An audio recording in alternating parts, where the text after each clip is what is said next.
awkward bedroom.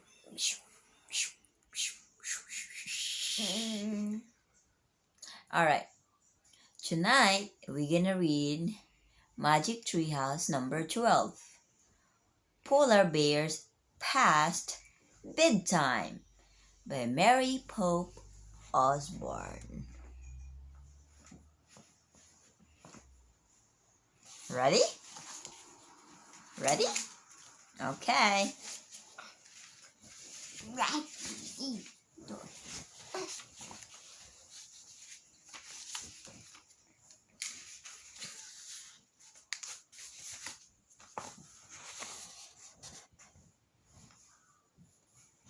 Chapter 1. Are you serious? Whoa! Woo! The strange sound came from outside the open window. Jack opened his eyes in the dark. The sound came again. Woo! Jack sat up and turned on his light. He put on his glasses. Then he grabbed the flashlight from his table and shone it out the window. A white snowy owl was sitting on a tree branch. Woo! The owl said again. Its large yellow eyes looked right into Jack's. What does he want? Jack wondered. Is he a sign, like the rabbit and the gazelle? A long-legged rabbit and a gazelle had led Jack and Annie to the magic treehouse for their last two adventures. Woo! Wait a second, Jack said to the owl. I'll get Annie. Jack's sister Annie always seemed to know what birds and animals were saying. Jack jumped out of bed and hurried to Annie's room. She was sound asleep. Jack shook her and she stirred. What? She said. Come to my room, whispered Jack. I think Morgan sent another sign. In a split second, Annie was out of bed. She hurried with Jack to his room. Jack led her to the window. The snowy owl was still there. Woo! Said the owl. Then he raised his white wings and took off into the night. He wants us to go to the woods, said Annie. That's what I thought, said Jack. Meet you downstairs after we get dressed. No, he says, go now, right now, said Annie. We'll have to wear our pajamas. I have to put on my sneakers, said Jack. Okay, I'll put on mine too. Meet you downstairs, said Annie. Jack pulled on his sneakers. He threw his notebook into his backpack. Then he grabbed his flashlight and tiptoed downstairs. Annie was waiting at the front door. They silently slipped outside together. The night air was warm. Moths danced around the porch light. I feel weird, said Jack. I'm going back to put on some real clothes. You can't, said Annie. The owl said, right now. She jumped off the porch and headed across the dark yard. Jack groaned. How did Annie know exactly what the owl said? He wondered. Still, he didn't want to be left behind, so he took off after her. The moon lit their way as they ran down the street. When they entered the Frog Creek woods, Jack turned on his flashlight. The beam of light showed shadows and swaying branches. Jack and Annie stepped between the trees. They stayed close together. Woo! Jack jumped in fear. It's just the white owl, said Annie. He's somewhere nearby. The woods are creepy, said Jack. Yeah, said Annie. In the dark. It doesn't even feel like our woods. Suddenly, the owl flapped near them. Yikes, said Annie. Jack shone his flashlight on the white bird as it rose into the sky. The owl landed on a tree branch right next to the magic treehouse. And there was Morgan Le Fay, the enchantress librarian. Her long white hair gleamed in the beam of Jack's flashlight.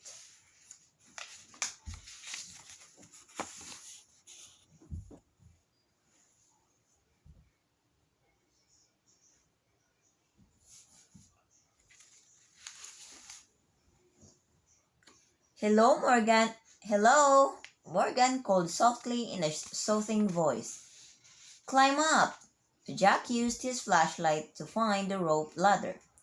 Then he and Annie climbed up into the treehouse. Morgan was holding 3 scrolls. Each one held the answer to an ancient riddle that Jack and Annie had already solved. "You have journeyed to the ocean, the Wild West, and Africa to find the answers to these 3 riddles," said Morgan. "Ready for another journey?" "Yes," said Jack and Annie together. Morgan pulled a 4th scroll from the folds of her robe. She handed it to Annie. "After we solve this riddle, will we become master librarians?" asked Annie. "And help you gather books through time and space?" said Jack. "Almost," said Morgan. Before Jack could ask what she meant, Morgan pulled out a book and gave it to him. "For your research," she said. Jack and Annie looked at the book's title, Adventure in the Arctic. "Oh, wow, the Arctic," said Annie. "The Arctic?" said Jack.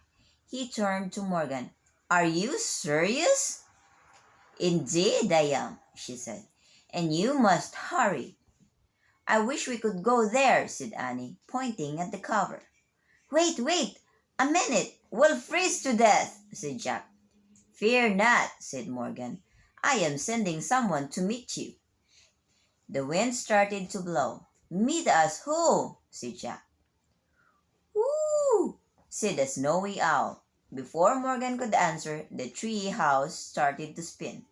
It spun faster and faster, then everything was still, absolutely still. Chapter 2. The Howling. The air was crisp and cold. Jack and Annie shivered. They looked out the window at a dark gray sky. The treehouse was on the ground. There were no trees and no houses, only an endless field of ice and snow. Morgan and the owl were gone. "Read the riddle," said Annie, her teeth chattering. Breathing. Why did she say that somebody's gonna visit when there's nobody? Oh, we'll see. Jack unrolled the scroll. He read, "I cover what's real and hide what's true. But sometimes I bring out the courage in you. What am I?" "I'd better write it down," said Jack, shivering. He pulled out his notebook and copied the riddle. Then he opened the book. He found a picture of a barren white field. He read aloud, "The Arctic tundra is a treeless plain. During the dark winter, it is covered with snow and ice. In early spring, snow falls, but the sky begins to get lighter. During the summer season, the snow and ice melt, and the sun shines 24 hours a day." "It must be early spring now," said Jack.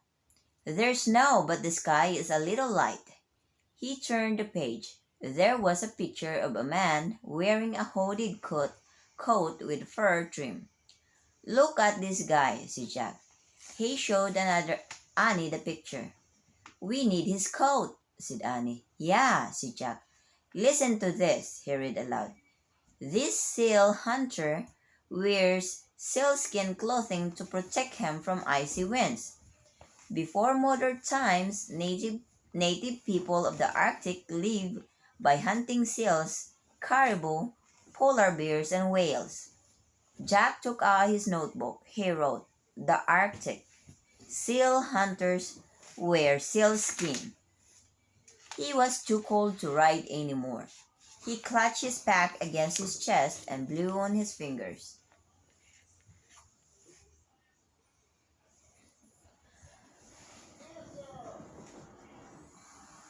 Dad is calling.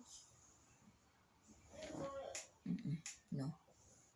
Where are we now? He was he wished he were back home in bed.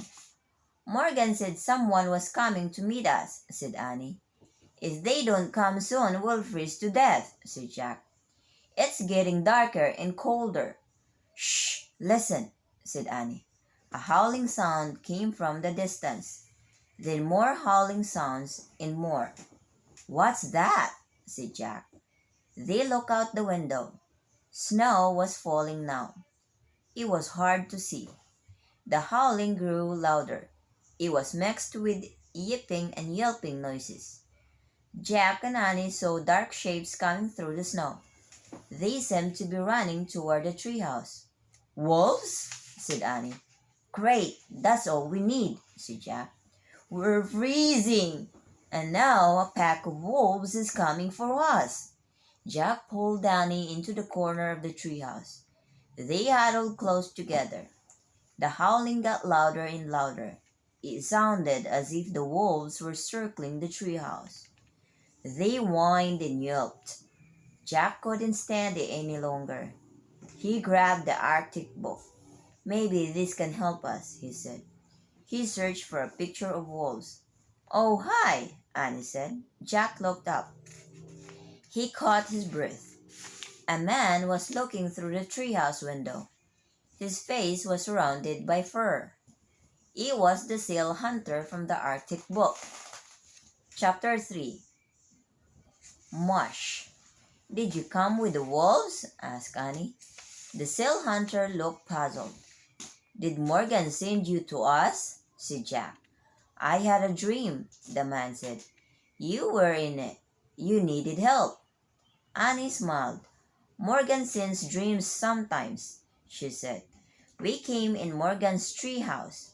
It flies through time. Oh, brother, thought Jack. Who will believe that? The seal hunter smiled as if he was not surprised at all. We do need help, said Jack. We're freezing. The seal hunter nodded. Then he left the window.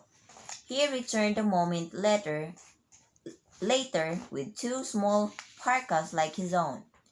They were made of heavy dark skins with fur-trimmed hoods. He passed one to Jack and one to Annie. Thanks, said Jack and Annie. They put the parkas on. Hooray, said Annie. It's warm. Yeah, said Jack. They're made of sealskin. Poor seals, said Annie. Don't think about it, said Jack. He pulled his hood up. His head and upper body were very snug now. Only his legs, hands, and feet were still freezing. Oh, thanks, said Annie. Jack looked up. The seal hunter was giving Annie a pair of fur pants. Then he handed a pair to Jack. Thanks, said Jack. He quickly pulled the pants on over his pajamas. Next, the seal hunter gave each of them a pair of fur boots and mittens. Jack took off his sneakers and pulled on the boots. He wiggled his frozen fingers into the warm mittens. I have a quick question, Jack said to the seal hunter. Do you know the answer to this riddle? He opened his notebook and read. I cover what's real and hide what's true. But sometimes I bring out the courage in you. What am I? The seal hunter shook his head. Come, he said to Jack and Annie. Then he disappeared from the window. What about those wolves out there? Jack called. But the seal hunter didn't answer. Jack grabbed the Arctic book and looked for a picture of the seal hunter. When Jack found the picture, he smiled. The seal hunter was standing beside a dog sled. Jack read, in cold weather, the seal hunter travels by dog sled. Siberian Huskies often howl like wolves. A lead dog controls the others. The sled's runners are sometimes made of frozen fish rolled up in sealskin. Hey, Annie, they're not wolves, said Jack. There! He looked up. Annie was gone. Jack threw the book and notebook into his pack, but he was so fat in his furry clothes that the backpack wouldn't fit. Jack loosened the shoulder straps and tried to put the backpack on again. It fit. Jack looked at the small window. That would be a tight fit, too. He went out headfirst and barely squeezed through. Jack fell onto the snowy ground. The snow was still drifting down. The air was misty white. Jack heard barking and howling. He moved carefully toward the noise. At first, he couldn't see the dog sled, but when he got closer, he counted 9 Siberian Huskies. They had thick fur, big heads, and pointy ears. The lead dog barked at him. Jack stopped. He's telling you to climb on, said Annie. She was standing on the back of the sled. The seal hunter stood next to her in the snow. Jack jumped onto the sled next to Annie. The seal hunter cracked a long whip. Mush! He shouted. The huskies dashed off in a whirl of snow. Above them flew the snowy owl.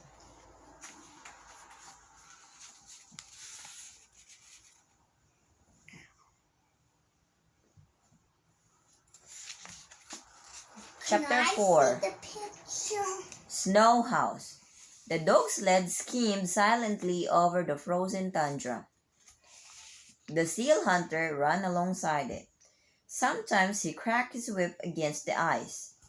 The snowdrifts looked like giant white sculptures as the sun slipped behind the frozen hills.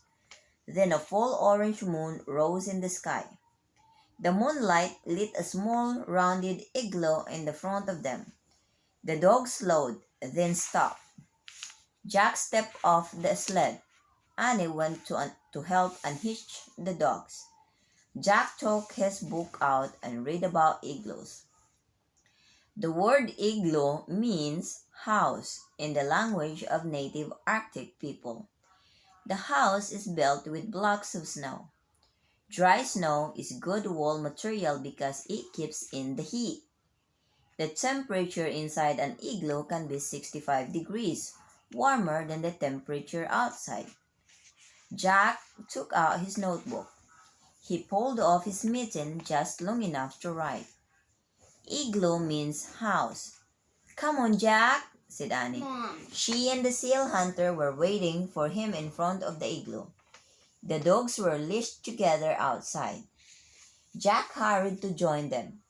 The hunter pushed aside animal skins covering the entrance. They stepped inside. A fat candle burned brightly.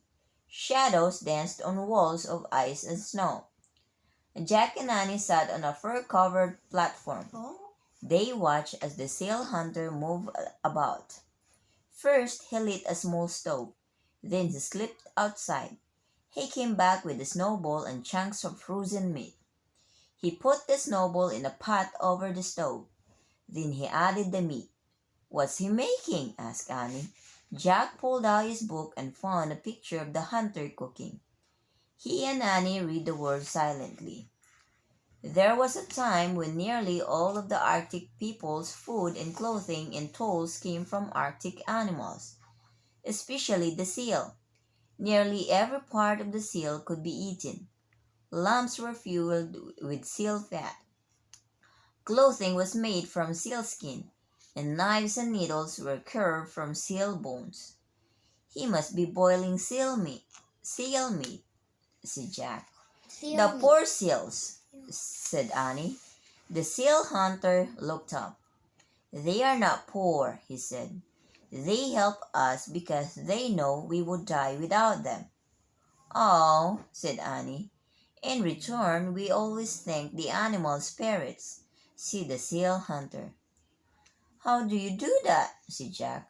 We have many special ceremonies, said the seal hunter.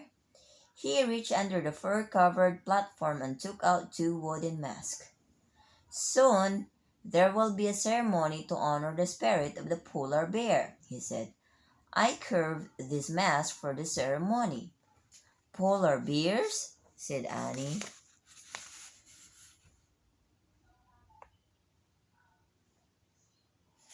Maybe that's why it's called the polar bear past bedtime.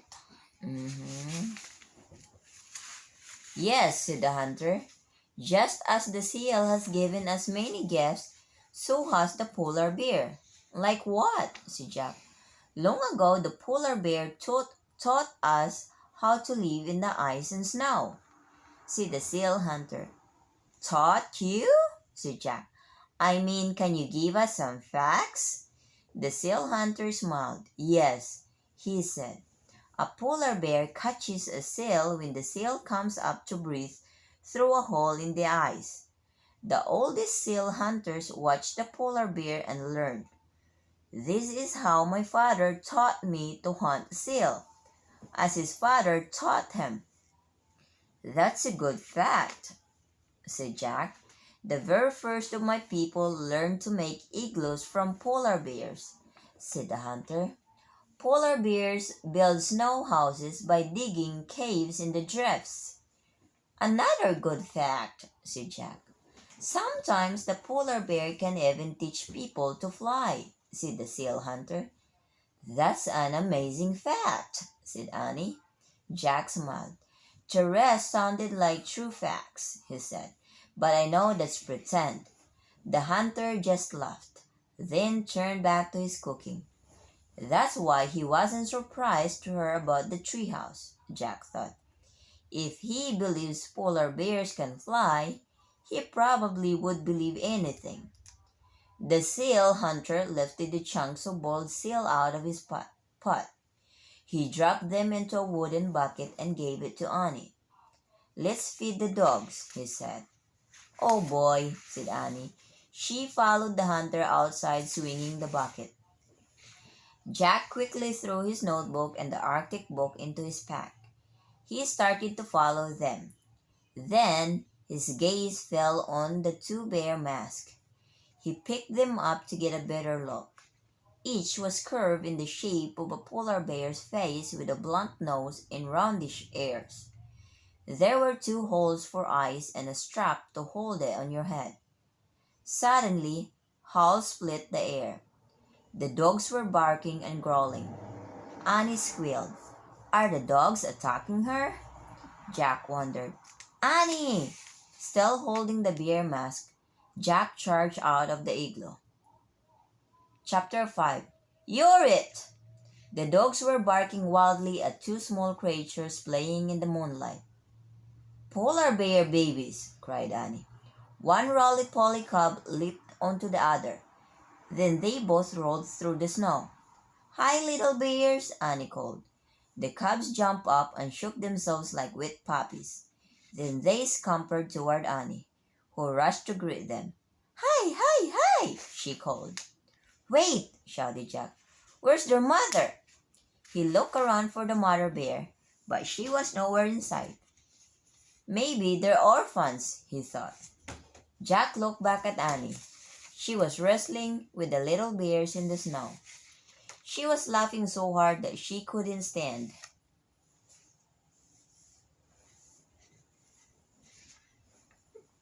Jack started laughing too. He carefully put the bear mask into his pack. Then he ran to join Annie. She was running with the cubs across the snowy tundra. One of them raced to her, tugged her, then raced away. Annie ran after the bear and tugged him back. You're it, she said. Oh, they're playing yet with the polar bear. Jack and the other cub joined in. Soon, Jack and Annie and the 2 cubs were all chasing each other over the moonlit snow. They ran until the 2 cubs fell down ahead of them. The cubs lay perfectly still. Panting, Jack and Annie stared at them. Are they hurt? Annie wondered out loud. Jack and Annie ran to the cubs. Then, just as they leaned down to see if they were all right, The cubs jumped up. They pushed Jack and Annie over and scampered away. They were pretending, said Jack. He laughed. Jack and Annie charged after the cubs. They ran over the white tundra until they came to the frozen sea. Jack looked around. We're pretty far from the igloo. I don't hear the huskies anymore, he said. Maybe we should go back. In a minute, said Annie. Look, the bear cubs had scooted up a snowbank. They were on their backs, sliding down the bank onto the ice-covered sea. Jack and Annie laughed. It's like sledding, said Annie. Let's try it. They're playing with the cubs. Cubs are so funny. They like to pretend like Annie. Okay, said Jack.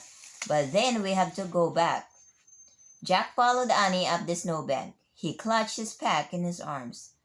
Annie lay on her back. She whooped as she slid down the ice. Jack followed her. Watch out below, he shouted. The little bears were sitting at the bottom of the snowbank. One gently whacked Jack in the face with her furry paw. Then she lay down. I'm tired too, said Annie. Yeah, said Jack. Let's rest for just a minute. Jack and Annie looked up at the orange moon as they lay beside the cubs. All they could hear was the wind and the soft breathing of the cubs. That was fun, said Annie. It was, said Jack. But we'd better head back to the igloo. The seal hunter's probably looking for us. Plus, we have to solve the riddle. Jack rolled onto his side and tried to stand. Crack. Uh-oh, he said. He went back down onto his knees. I think we're on thin ice. Uh-oh, they're gonna be in trouble. They're on the very thin ice. So you thin white ice that turns into water? That's right. If the thin ice breaks, you could go under the water and it's freezing, very cold. And you could get trapped under all the other ice above it. Yeah, that's a look like thin ice thing. What do you mean? Said Annie. She started to stand. Another crack rang out. Uh-oh, she said. She carefully lay back down. The polar bear cubs moved closer to Jack and Annie. They made little crying sounds. Oh no, the polar bear is also scared. The cubs. Jack wanted to cry too, but he took a deep breath. Let's see what our book says, he said. He reached into his pack for the Arctic book. He took the mask out first and handed them to Annie. I took these from the igloo by mistake, he said. As he started to reach for his Arctic book, he heard the loudest crack of all. Crack! We're not even moving and the ice is cracking, said Annie. Just then there was a new sound, a low snorting sound. It came from the top of the snowbank, about 50 feet away. Jack looked up. Staring down at them was a giant polar bear. The polar bear mother, whispered Annie. Chapter 6. Flying Bears. The cubs whimpered louder. They want to go to her, but they're afraid of the ice, whispered Jack. Annie pitied the cubs. Don't be afraid, she told them. You'll get back to your mother. The big polar bear growled. She paced back and forth, sniffing the air. Annie kept patting the two cubs and whispering to them. Jack looked in the book for anything that might help. Finally, he found something. Even though a female polar bear can weigh as much as 750 pounds, she can walk on ice too thin to hold a person by balancing her weight and sliding her paws over the ice. Oh man, that's incredible, whispered Jack. He watched the mother polar bear walk down the snowbank. On large, silent feet, She crept about at the edge of the frozen sea. She tried to step onto the ice, but each time she did, it cracked, and she had to retreat. At last, she found a firm spot. Then the polar bear stretched out her forelegs and lay on the ice. Slowly, she moved forward, pushing herself with her claws. Is she coming for her babies? Said Jack. Or is she coming to get us? I don't know, said Annie. Hey, let's put on the mask. What for? Said Jack. Maybe they'll protect us, said Annie. Maybe she'll think we're polar bears too. Oh, brother, said Jack. But Annie gave him a bear mask. He took off his glasses and slipped it on. Jack peered through the mask holes. It was hard to see the huge white bear sliding over the frozen sea. He squinted. That helped. The polar bear looked at her cubs and let out a deep moan. The two little bears carefully went to their mother. She licked the cubs and touched her nose against each of theirs. Then they crawled onto her back. They're safe now, said Jack. Even if the mother breaks through the ice, she can swim with them to the shore. Yeah, I just wish she wouldn't leave us behind, said Annie. The mother bear slowly turned her body around. Then she pushed off with her hind legs. With her cubs on her back, she began sliding away. Let's try moving like her, Annie said. That don't look like a polar bear. That looks like a little jaguar. That's a funny mask, I know. But we could break through the freeze to death, said Jack. If we just stay here, we'll freeze too, said Annie. Remember the sail hunter said his people had learned from the polar bears. Jack took a deep breath. Okay, he said, let's try it. He lay on his stomach. He spread out his arms and legs. Then he copied the bear. He pressed his mittens against the ice and pushed off, sliding his feet. Amazingly, there was no cracking sound.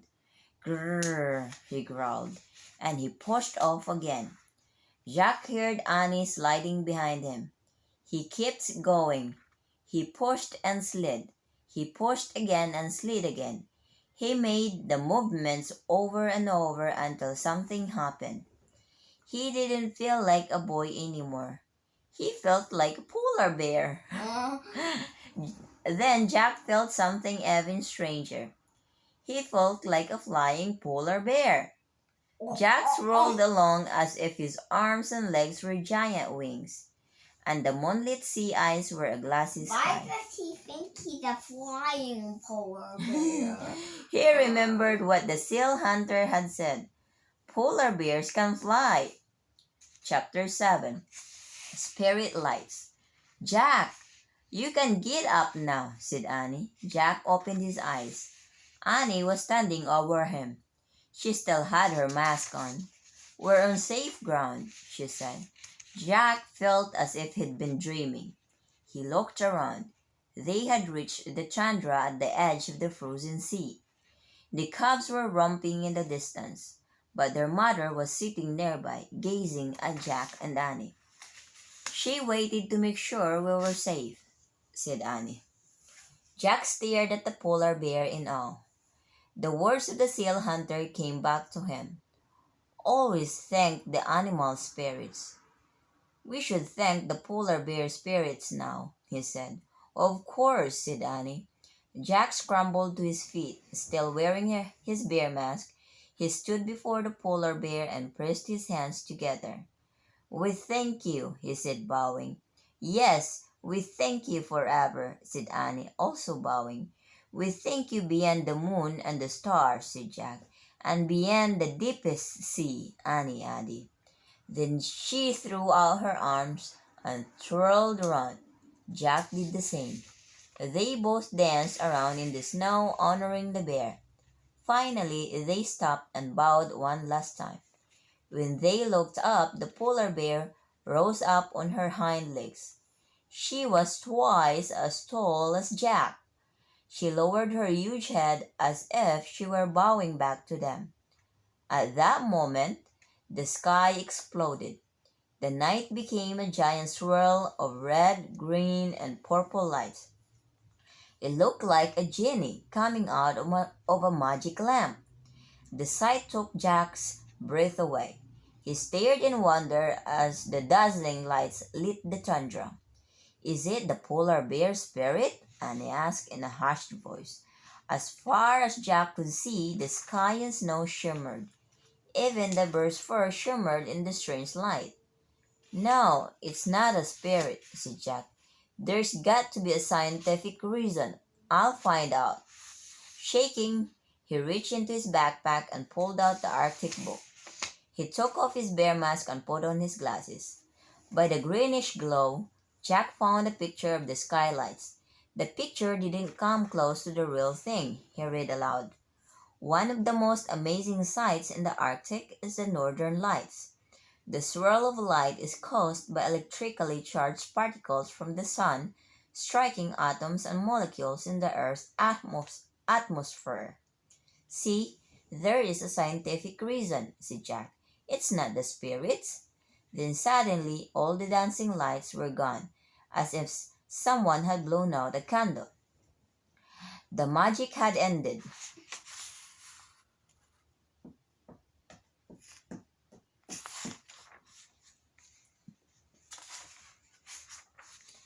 Chapter 8, Riddle Solved. Now only the moon shone on the snow. Jack looked around for the polar bear. She was gone. "Where'd she go?" asked Annie. "I don't know," said Jack. He looked over the tundra. There was no sign of the giant bear or her cubs. "Maybe she's not interested in scientific reasons," Jack said. Annie sighed. She took off her bear mask and handed it to Jack. He put both their masks in his pack. "Now what?" asked Annie. They looked around. The vast fields of snow ended in darkness. Jack had no idea where they were. He shrugged. "I guess we just have to walk and hope for the best." "Wait, listen," said Annie. From the distance came howling sounds. They grew louder and louder. "Yay, we don't have to wait long," said Annie. "The huskies are coming." Howling filled the night as the dog sled came into view.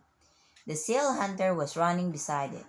"We're here! Over here!" called Jack. He ran toward the sled. Annie followed. "I was afraid you were lost," said the seal hunter. "We were," said Annie, "and we got stuck on thin ice too. But a polar bear helped us." "Yeah," said Jack, "and we wore your mask and they made us feel like bears." "Yeah, the mask made us brave," said Annie. She caught her breath. "Oh man, wait," said Jack. Annie's words sounded familiar. He took out his notebook and read Morgan's riddle. "I cover what's real and hide what's true.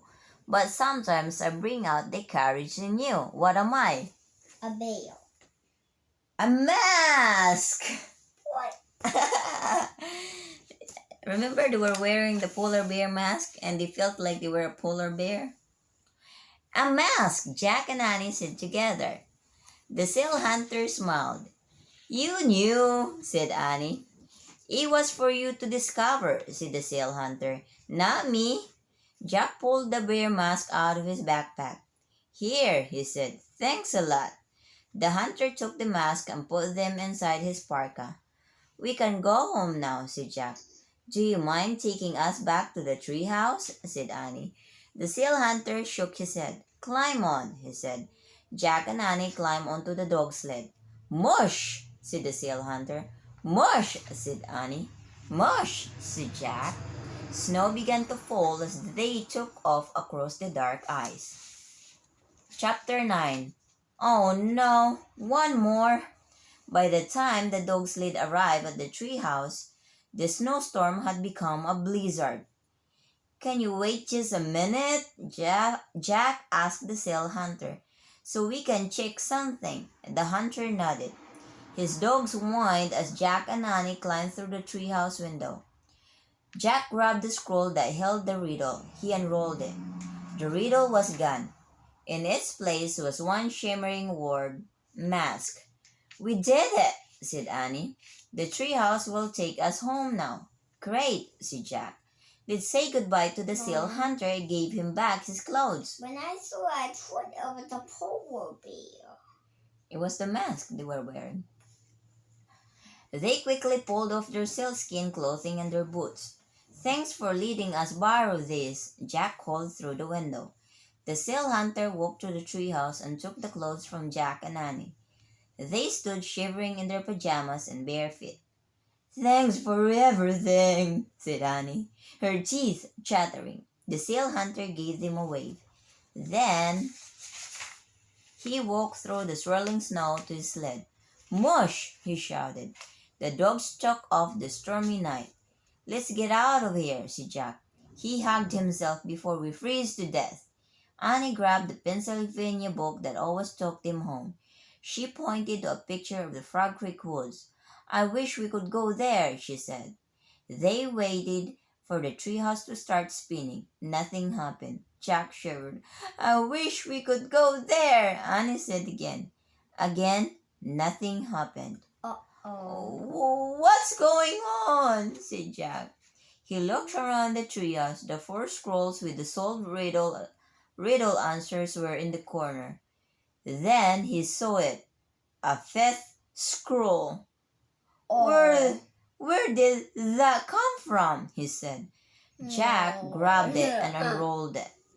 On it were the words, "Look at the letters, the first, not the rest. Discover the place that you love the best." "Oh no," said Annie.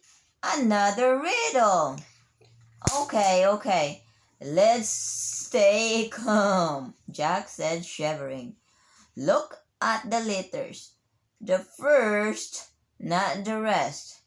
Okay, the first letters in the riddle are Latlt. That doesn't make any sense," Annie broke in. "Icy winds battered the treehouse. Snow blew inside." "We have to hurry," said Annie. Jack was freezing. He looked around wildly. Are they at the treehouse? Yes, but they're freezing. They're cold. But why is there another 5th school? I thought there was only 4 and then I don't know. It's a surprise. He looked around wildly. Letters. "What letters?" he said. His gaze rested on the scrolls in the corner. "Maybe we should look at the letters of the answers," he said. "Right," said Annie. They began unrolling the scrolls. The scroll from their adventures under the ocean said oyster. The scroll from their trip to the Wild West said Icicle. The scroll from their journey to Africa said honey. Their scroll from the Arctic said mask. So if you see the first letter, what kind of word? Oh. Oyster, eco, honey, mask, said Jack. Their first letters are O-E-H-M. That doesn't make any sense either, said Annie. Yeah, but maybe we have to unscramble it. Oh! Can you unscramble these 4 letters? O-E-H-M. What word can you make? O-E-H-M. What word can you make? That could be your favorite Home. place. Very good. That doesn't make any sense either, said Annie. Yeah, but we have to unscramble those letters, said Jack. O-E-H-M. They could spell hemo or miho, said Annie. Or home, said Jack. Home, cried Annie. That's the place we love the best. Jack unrolled the 5th scroll again. The riddle was gone. In its place was one shimmering word, home. Yay, cried Annie. She grabbed the Pennsylvania book. I wish we could go home. Home. The trio started to spin. It spun faster and faster and faster. Then everything was still, absolutely still. Chapter 10, Master Librarians. Woohoo! Now they're Master Librarians. They solve all the puzzles. Warm air washed over Jack. It felt wonderful. You have succeeded in your quest, said a soft, soothing voice. Are you glad to be home? Jack opened his eyes. Morgan Le Fay stood in the moonlight. Yes, he said. We solve all our riddles, said Annie. Indeed, said Morgan. You have proved that you can find answers to very hard questions. So She reached into the folds of her robe and took out two thin pieces of wood. So, Mom, at the first riddle was Jack got the fifth riddle. They both got it. Yeah, they unscrambled the word. But Jack got it, but he said home, and Annie said something else. Yes. Miho. Himo. No, Jack said Hamover, then she said Mimo, and then Miho. he said home. Yeah. A magic library card for each of you, she said. She gave one to Annie and one to Jack. Oh man, said Jack, filling the card. The wooden card was as thin and smooth as an ordinary library card. On its surface shimmered the letters M and L. These are your Master Librarians cards, said Morgan. You are the newest members of the ancient Society of Master Librarians. What do we do with them? Asked Jack. Take them on your future journeys, said Morgan. Only a very wise person or another Master Librarian will be able to see the letters. This will be the people who can help you. So she said to show the people that your Master Librarians so they can Wow, said Annie. Can we go on a mission right now? Now you must go home and rest, said Morgan. I will come back for you soon. Jack and Annie put their secret cards in their pockets. Then Jack took out the Arctic book and put it with the other books. Goodbye, he said. See you soon, Annie said to Morgan. Morgan gave them a little wave. Jack and Annie climbed down the rope ladder. As soon as they stepped onto the dark ground, they heard a roar. They looked up. They saw a blur of wind and light high in the oak tree. Then all was silent. Morgan and her magic treehouse were gone. Jack reached for his magic library card. When he felt its stinging warmth, he knew that amazing adventures lay ahead. Let's go, he said. He turned on his flashlight. The woods don't feel scary like they did before, said Annie as they walked through the trees. I'm not afraid anymore. Me neither, said Jack. Hey, the darkness is like a mask, said Annie. Yeah, said Jack. It hides the day, but it brings out your courage. They came out of the woods. Jack saw their house in the distance. It looked warm and cozy. The porch light glowed. The moon shone overhead. Home, he whispered. Home, said Annie. She started running. Jack took off after her, running to the place that they both loved the best. They're home! Jack facts about the Arctic. In the summer, the sun never sets. In the winter, the sun never rises. Seal hunters wear sealskins. Siberian huskies pull dogsleds. Igloo means house. People can learn from animals. Polar bears can walk on ice too thin to hold the person. The northern lights are an amazing sight. Woohoo! That was amazing.